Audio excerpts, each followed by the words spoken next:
नादिया खान, मरीना खान और अतीका ओडो जैसे लोग बैठ जाते हैं और मैं मंटू नियू को क्रिटिसाइज़ करना शुरू कर देते हैं।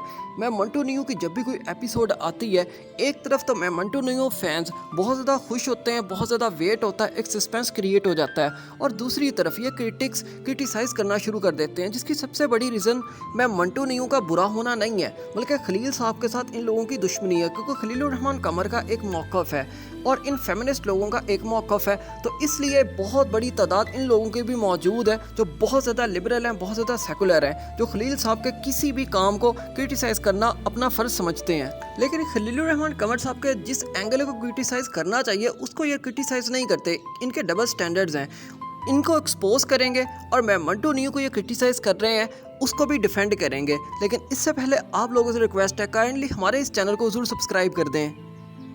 इस वीक की एपिसोड आई मैं मंटू नियू की, तो इन्होंने क्रिटिसाइज़ करना शुरू कर दिया।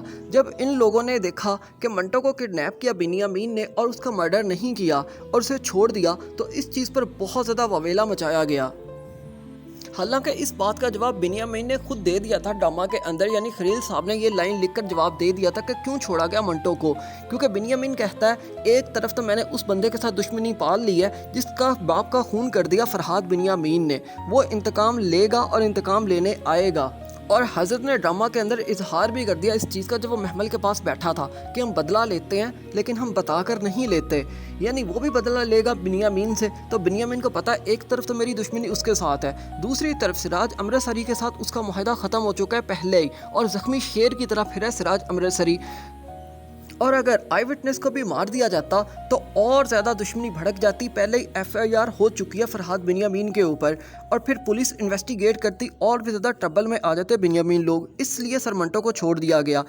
बिनियामीन की तरफ से तो ये बहुत अच्छा डिसीजन था, लेकिन खतीजा ने भेज दिया फरहाद को सरमंटो को मारने के लिए। उसने जाकर गोलियां मार दी, लेकिन अभी भी मंटो की मौत तो वाक़ई नहीं होगी क्योंकि सरमंटो हीरो हैं। तो ये बात तो क्लियर होगी, जो क्रिटिक्स को समझ नहीं आई थी क्यों कत्ल नहीं किया गया था मंटो का बिनियामीन की तरफ से।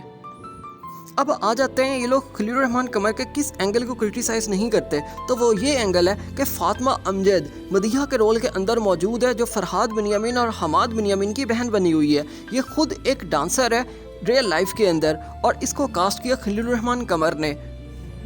और खलीलुर रहमान कमर साहब बारहा कह चुके हैं कि मैं ऐसी औरतों से नफ़रत करता हूँ जो मेरा माशरा ख़राब करती हैं। हम एक इस्लामिक कंट्री में रहते हैं, तो एक औरत ने कल को माँ बनना होता है, तो मैं ऐसी औरतों के बहुत ज़्यादा अगेंस्ट हूँ। फिर भी उन्होंने एक डांसर को कास्ट किया अपने ड्रामा के अंदर, जो इतना ज़रूरी नहीं था, किसी भी एक्ट्रेस को लेकर ये रोल करवाया जा सकता था। लेकिन नादिया खान, मरीना खान और अतीका ओडो कभी भी इस चीज़ को क्रिटिसाइज़ नहीं करेंगी, क्योंकि वो खुद ऐसे लोगों को प्रमोट करती हैं फातिमा अमजद जैसे